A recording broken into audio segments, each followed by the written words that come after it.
Тамыз айының соңғы жексенбісі кеншілер мен байтушылар күні. Аталған мамандық иелері өндірісті өлкенің мақтаныштары. Біздің бүгінгі кейіпкеріміз жаны нәзік болса да, жаратылысы ерек. Шынар Жолдыбаева. Әрі қарай тілшіміз тарқатады. Әйел зат үшін кез келген сала жат емес. Оның ішінде қазақтың қыз келіншектерінің 40 жаны, 40 түйеге жүк болар амал айласы бар. Сондай жандардың бірі Жезқазған Байту фабрикасының номері 1-ші ұнтақтау корпусының елекшісі Шынар Жолдыбаева. Оның бұл цехқа жұмысқа келгеніне биыл тура 16 жыл. Ер адамдармен бір қатарда тұрып, еңбек майданының ауырда күрделі жолына еш ойланбастан араласқан Шынар ханым бүгінде өз саласының көшбасшысы. Грохотовщица, машина-испытатель болып тұрдым. Мамандығым осы. Өзіме ұнайды мамандығым. Әрине жұмысым производство болғандықтан жұмыс қиын болады. Бірақ әйел адам бәріне көнеді дейді ғой. Қазір корпорация айлықты көбейтті. Шүкір, жақсы.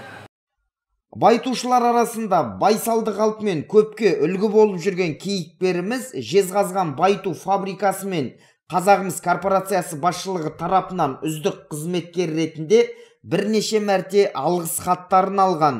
Өзі жетекшілік етіп, асқан шеберлік пен ептілікті қажет ететін түсті металлургияның әліппесінен бастап, бүге шігесіне дейін үйреткен шәкірттері осы салада жеңісті еңбек етуде. Шынар ханымның жанында бүгінде жас маман жүр, яғни кезекті тәрбиеленушісі. 3 ай бойы іс тәжірибеден өткен шәкірті байтушы деген мәртебелі есімді иеленуге дайын.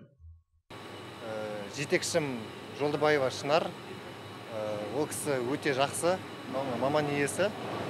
Мені қазір осы уақытқа дейін өте тамаша үйретіп келе жатыр.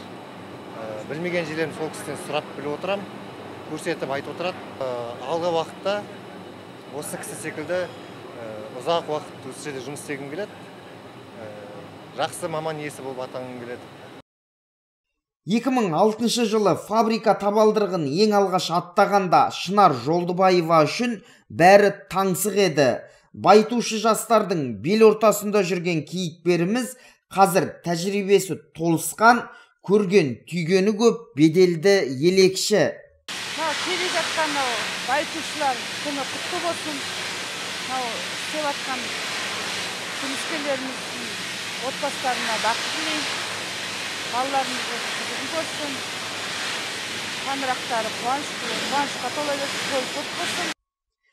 Жезқазған Байту фабрикасында еңбек етіп жүрген озат еңбеккерлер жайлы сюжеттер топтамасын жаңалықтарымыздың ертеңгі шығарылымында да жалғастыратын боламыз.